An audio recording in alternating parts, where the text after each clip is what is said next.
காலையில் விடிஞ்சுது. 3 பேர்த்த ஸ்கூலுக்கு கிளப்பி அனுப்பிச்சாச்சு. வீட்டுக்கு வந்தான். மாமியார் மற்ற வேலையெல்லாம் பார்த்துக்குவாங்க, அது வேறு விஷயம். கொஞ்சம் நேரம் செல்லு நோண்டுனா மணி 10:30 ஆயிடுச்சு. எந்திரிச்சு போய் 2 தோசை சாப்பிட்டுட்டு வந்து கொஞ்சம் வேலை இருந்தது, எல்லாம் முடிச்சாச்சு. சரி கொஞ்சம் ரெஸ்ட் எடுப்போமே, ரெஸ்ட் எடுத்தாச்சு. திரும்பி பார்த்தா மணி 2:15. இப்போ 3 மணிக்கு சின்னவரை கூப்பிட போகணும். அவரை கூட்டிகிட்டு வந்து வீட்டில் இருந்தால் ஒரு 10 நிமிஷம் கூட டைமாக இருக்காது நமக்கு. ஏன்னா வாட்ச் ஓடி இருக்கும் ஸ்பீடாக. 5:30. மற்ற 2 பேர்த்த கூப்பிட ஓடணும். அவங்கள கூட்டிகிட்டு வீட்டுக்குள்ளே வந்து நுழையும்போதே 6:30 ஆயிரும். அப்புறம் ஏதோ அப்படி இப்படி நமக்கு தெரிஞ்ச ஏதோ வேலைகளை செய்வோமா, இல்லை டிவி பார்ப்போமா, ஏதோன்னு பண்ணோம். மணி 9:30 ஆயிரும். என்னங்க நடக்குது? ரொம்ப கஷ்டமாக இருக்குது, முடியலை. வேலைக்கு போயிட்டு இருந்தப்போ டைமே போகாது. வாட்சை பார்த்துட்டே இருக்கணும். அப்படியே அந்த முள்ளை ஒவ்வொன்றும் நகரலாமா வேண்டாமா, நகரலாமா வேண்டாமான்னு மெதுவாக நகரும். சீரியஸ்லி, இது வேலைக்கு போகிறவங்க நிறையா பேர் நீங்கள் ஃபீல் பண்ணியிருக்கலாம். பட்டு ஆனால் 2க்கும் ஒரே அர்த்தம் தான், அது வேறு விஷயம். வீட்டில் இருந்தால் நல்லா இருக்கலாமே, சூப்பராக இருக்குமே அப்படின்னு நம்மளுக்குள்ளே ஒரு சிந்தனை. நம்ம வந்து பேசிக்கலி ஜீனியஸ், அது வேறு விஷயம். அப்படின்னு யோசிச்சுட்டு வேலை விட்டுட்டு பாப்பாங்களை பார்த்துக்கலாம், வீட்டுக்கு பழக்கலாம். சத்தியமாக முடியல. காலையில் விடியுது, நைட் ஆகுது. காலையில் விடியுது, நைட் ஆகுது. என்னையா நடக்குதுங்க? என்ன நடக்குதுங்க? இப்போ 2:15. இனி போய் கிளம்பி போய் மணி 3:15 ஆயிரும். அடித்து பிடிச்சி ஓடி போய் அவரை கூட்டிகிட்டு வீடு வந்து சேரும்போது 4 மணி 4:30 ஆயிரும். அவர் வேறு வர வழியில் எந்தெந்த கடையில் எதை பார்த்தாரோ எல்லாத்தையும் நிறுத்திடுவார். அங்கே போய் அவன்கிட்ட பேசி கீசி வாங்கினதெல்லாம் வாங்கணும், இல்லைன்னா இவரை சமாதானப்படுத்தணும்.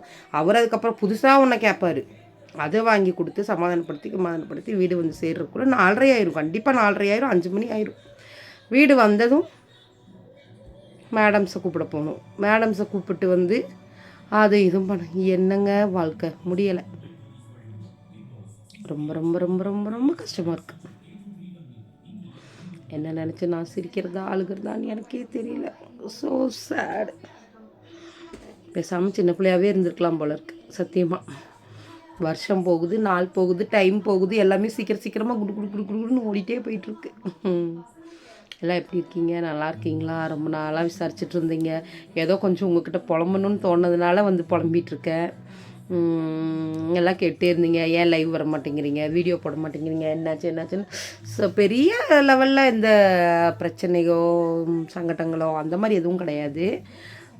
சில பல ஃபேமிலி இஷ்யூ, நம்மளோட மனசு சங்கடப்படக்கூடிய சில விஷயங்கள் அதெல்லாம் இருந்ததுனால தான் வீடியோஸுக்கு சரியாக வர முடியலை. அதுதான் மெயின் ரீசன். பாப்பாங்க படிப்பு, அப்புறம் நம்ம ஃபேமிலி குடும்பம்னு இருந்தாலே பிரச்சனைகள் இருக்குமே. குடும்பத்துக்கும் பிரச்சனைக்கும் தான் 10 பொருத்தமும் ஒன்றா இருக்குமே. அந்த மாதிரி குடும்பம் இருந்தால் கண்டிப்பாக பிரச்சனை இல்லாமல் இருக்காது. அதை எப்படி டேக் கேர் பண்ணி நம்ம ஜமாளித்து கொண்டுட்டு போகிறோங்கிறதுல தான் இருக்குது. மேலே சில பல ப்ராப்பர்ட்டிஸ் எல்லாம் தெரியும், அதெல்லாம் கண்டுக்கக்கூடாது, என்னை மட்டும்தான் பார்க்கணும். அந்த மாதிரி அதனால தான் வீடியோஸ் சரியாக போட முடியல. இன்னும் அப்பப்போ கொஞ்சம் வீடியோஸ் போடலான்னு. ஏன்னா அவங்க ஸ்டடீஸ் கொஞ்சம் சீரியஸாக போயிட்டுருக்கு. 11th அடுத்து 12th ஃப்ரீ டைம் கிடைக்கும்போது கண்டிப்பாக வந்துடுவோம். பப்ளிக் வேறு 11th பப்ளிக் ஆக்கி வச்சுட்டாங்க. ஸோ என்ன பண்ணுறதுன்னு தெரில. அதுதான். அப்புறம் பார்த்திங்கன்னா நம்ம சில பல ஃபேமிலி இஷ்யூஸ் அது இதுனால இருந்தனால தான் பந்தங்களுக்கு சரியானபடி வீடியோஸோ லைவுக்கோ வர முடியல. கொஞ்சம் இடம் மாறி இருக்க வேண்டிய சூழ்நிலைகளும் இருந்தது. இந்த பக்கம் அந்த பக்கம், அம்மா வீடு, தம்பி வீடு, எங்கள் வீடு, அப்படியே அடுத்தடுத்து ஒவ்வொரு இடமும் போயிட்டு வரதுக்கு நமக்கு கொஞ்சம் கஷ்டமாக இருந்துச்சு. அதனால தான். நீங்களாம் எப்படி இருக்கீங்க? நல்லா இருக்கீங்களா? ரொம்ப மிஸ் பண்ணியிருப்பீங்க. நிறைய பேருக்கு மெசேஜில் கேட்குறீங்க, கமெண்ட் பண்ணுறீங்க. அவங்களுக்கெல்லாம் ரிப்ளை கொடுக்க முடியல. சாரி. என்னடா நம்ம கமெண்ட் பண்ணிகிட்டே இருக்கோம், இவங்க பெரிய பந்தா பண்ணிவிட்டு ரிப்ளையே கொடுக்க மாட்டேங்கிறாங்கன்னு நினைக்காதீங்க. ரிப்ளை கொடுக்கணுன்னா நிறைய பேருக்கு நான் கொடுத்துக்கிட்டே இருக்கணும். ஸோ அதுக்கு தான் இடையில இந்த மாதிரி எனக்கு டைம் கிடைக்கும்போது, என்னால் முடியும் போது ஒரு சின்ன வீடியோ எடுத்து நான் போட்டுடுறேன். அப்புறம் திரும்ப திரும்ப ஒரே கொஸ்டின் தான் கேட்டுக்கிட்டே இருக்கிறேன். எல்லாம் எப்படி இருக்கீங்க, நல்லா இருக்கீங்களா? எல்லோரும் நல்லா இருக்கணும்னு சொல்லி நான் இறைவனை பிரார்த்திக்கிறேன். நாங்களும் நல்லா இருக்கணும், நீங்களும் இறைவனை பிரார்த்தனை பண்ணுங்கள். என்னமோ நமக்கு கொஞ்சம் டைம் சரியில்லாத மாதிரி எனக்கு தோணுது. நான் எனக்கு இதிலெல்லாம் பெரியபடி நம்பிக்கை இதெல்லாம் கிடையாதுங்க. எது வந்தாலும் சரி, நம்மளோட விதி நமக்கு எழுதி வச்சது நடக்கும் அப்படிங்கிற மாதிரி தான் நான் கடந்து போய்க்குவேன். அந்த கேரக்டர் தான் நான். என்ன கொஞ்சம் எமோஷ்னல் டைப்புங்கிறதுனால டக்குன்னு அதுலேருந்து வெளியே வர முடியறதில்ல. மற்றபடி வேறு திங்கிங்கு அந்த மாதிரியெல்லாம் எதுவுமே கிடையாது. வேறு எந்த விசேஷம், ஒரு விசேஷமும் இல்லை, நல்லபடியாக போயிட்டுருக்கு. என்ன பேசுகிறதுனே தெரியாமல் கண்டென்ட்டே இல்லாமல் ஒரு வீடியோ போட்டுட்ருக்கேன். நான் எனக்கு புலம்பணும்னு தோணுச்சு. ஸோ யார்ட்டடா புலம்புறதுங்கும் போது என் புலம்பலை கேட்குறக்கும் என்னோட பந்தங்கள் இருப்பீங்கிறனால உங்ககிட்ட சொல்கிறேன்.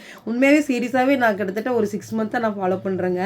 காலைல எழுந்திரிக்கணும், பாப்பாங்களை அனுப்பணும், வீட்டு வேலையை பார்க்கணும், கொஞ்ச நேரம் ரெஸ்ட் எடுக்கணும். திரும்பி டைமை பார்த்தோம்னா டைம் ஆயிரும். எப்படி தான் டைம் ஆகும் சத்தியமாக டைம் ஆயிரும். அப்புறம் அவங்களெல்லாம் வந்துக்கிந்து பார்க்கும்போது கரெக்டாக 9:30 10 மணி. சாப்பிடு, நைட்டு தூங்கு, காலைல எந்திரி. படுக்கிறது அதே மாதிரி தான், தூங்குற கண்ணை மூடுற மாதிரி இருக்கும். டக்குன்னு முழிச்சு பார்த்தோம்னா டைம் ஆயிரும். எங்கள் ஹஸ்பண்ட் எழுப்புவார், டைம் ஆயிடுச்சு எந்திரி, பிள்ளைங்க ஸ்கூலுக்கு போக வேண்டாமா, எந்திரின்னு. அந்த மாதிரி அப்படியே போயிட்டுருக்கு. என்னமோ என் கஷ்டத்தை உங்கள்கிட்ட சொல்லி புலம்பணும்னு தோணுச்சு, புலம்பிட்டேன். ஓகே, பாய் பந்தாங்களே. இனி அப்பப்போ ஒவ்வொரு சின்ன சின்ன வீடியோஸு என்னால் முடிஞ்சதை எடுத்து அப்படியே போடுறேன். பிடிச்சிருந்தா லைக் பண்ணுங்கள், ஷேர் பண்ணுங்கள், கமெண்ட் பண்ணுங்கள், மறக்காமல் சப்ஸ்கிரைப் பண்ணுங்கள், பக்கத்தில் இருக்கிற பெல் ஐக்கானை கிளிக் பண்ணுங்கள். பாய்.